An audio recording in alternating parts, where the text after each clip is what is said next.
Ассалаумағалейкум ардақты ағайын, қадірменді көрермен, эфирде Әлемдік жол хабары. Біз жаңа маусымдағы хабарымызды Бурабай ауданындағы Оразбұлақ төңірегінен жүргізіп тұрмыз. 5-ші дүниежүзілік көшпенділер ойындарына қатысатын Ақмола облысының елшілері осы жерге келіп, Оразбұлақтың басынан құтыға арнайы су құйып, батыр бабаға алғыс етеді. Және делегация мүшелері, елшілер Абылай бабамызды ардақтаған, Абылай бабамыздың жанында серігі болған, ағалық қамқорлығын көрсеткен Ораз бабамыздың кесенесінің басында Құран оқыды. Сол сияқты елшілер Бурабай ауылының жұртшылығының, жалпы Көкшетау жұртшылығының, Ақмола жұртшылығының ақ алғысын алып, Астанаға аман болса аттанады.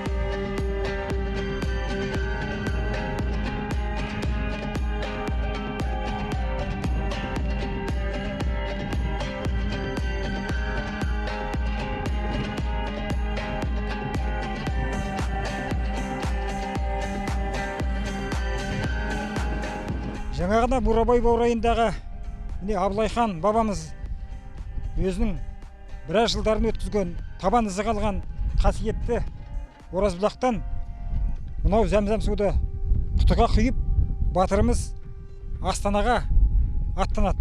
Бүкіл дүниежүзілік көшпенділер ойындарының символына айналған қасиетті су сол жердегі Тайқазанда құйылып, бүкіл әлемге қазақ жерінің, қазақтардың суды өмірдің нәрі екендігін білетіндігін паш ететін болады.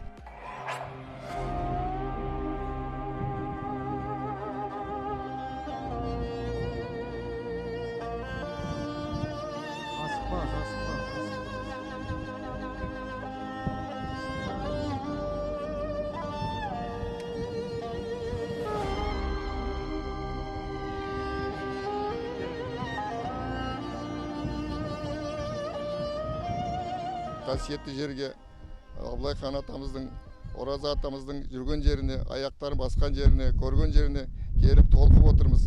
Мына Ораза атамыздың бұлағына келіп отырмыз. Осы жерде ұстап, малын бағып, осылай күн көрген екен. Бұл жерде әрине қаншама жиындар болды. Зиратына барып Құран бағыштадық.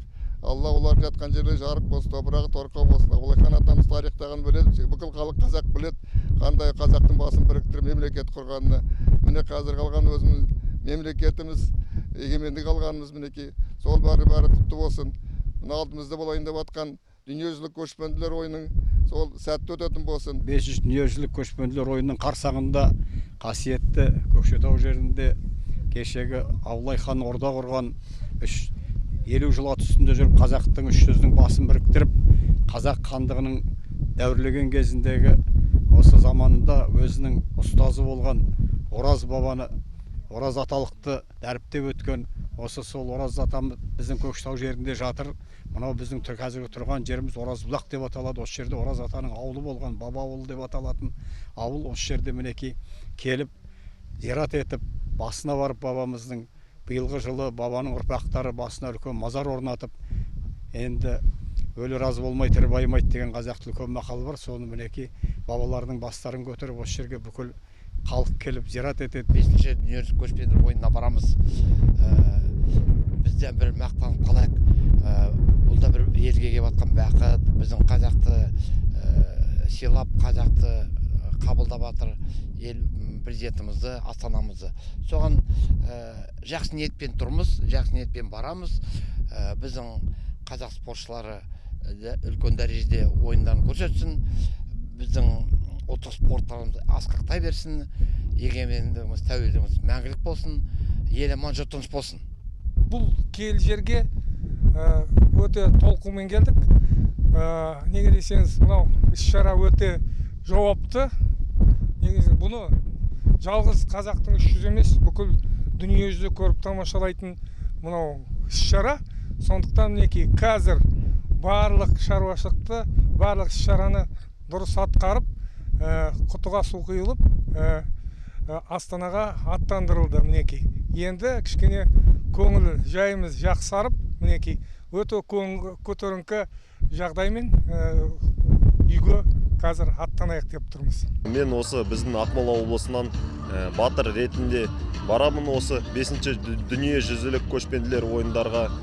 Сол осы көшпенділер ойындарында барша жерлестеріме сәттілік тілеймін.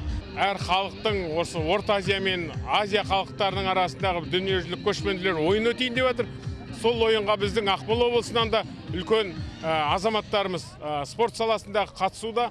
Сондықтан Абылай хан алаңында киелі жерде біз Көкшетаудың төрінде жиналып жатырмыз. Бүгінгі күні сол облыс басшымыздың марапаттап құттықтауына және де осы көшпенділер ойынына қатысатын спортшыларға сәттілік тілеп жол жолдауға жиналып жатырмыз. Сондықтан осы көшпенділерге қатысатын спортшыларымызға үлкен жетістік, үлкен белес, биік белестерден көрініп, еліміздің туын желбіретуіне тілектеспіз.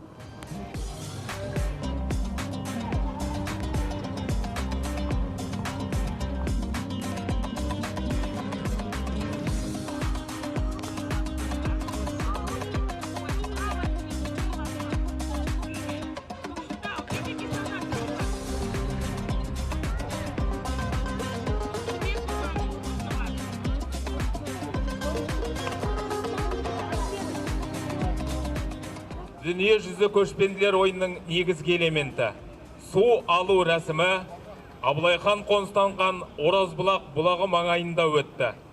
Қасиетті су көзінен алынған су Астана қаласына жеткізіледі.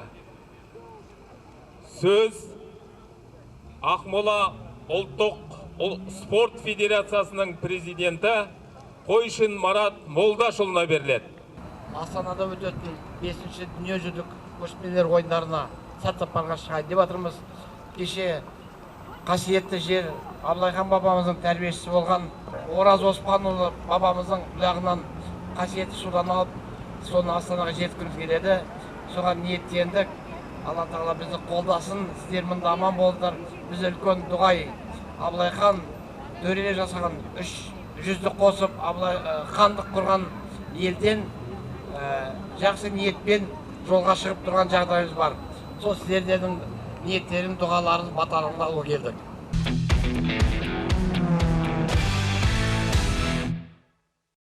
Ардақты ағайын, қадірменді көрермен, сіздердің көріп тамашалағандарыңыз Олимпик жол хабарының биылғы жаңа маусымдағы алғашқы саны.